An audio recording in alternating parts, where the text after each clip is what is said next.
So here we are, interior, and I've already painted it red, but there's still this black part to finish.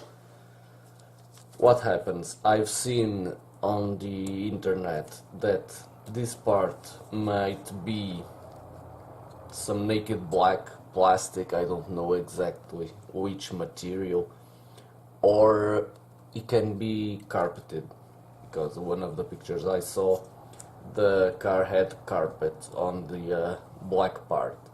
So I decided to go for the carpeted part because it gives just a little bit more detail instead of just having some plastic here, and it will look a lot better.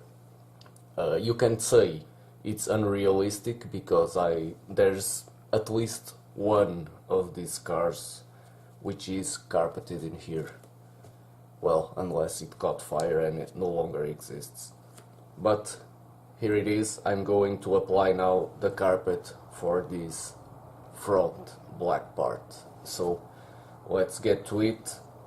I usually use a matte clear from Humbrol, but this time, since this part it's not painted yet, I'm going to use the flat black, also from Humbrol.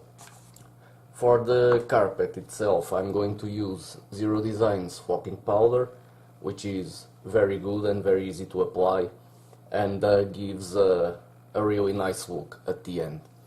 So let's get going.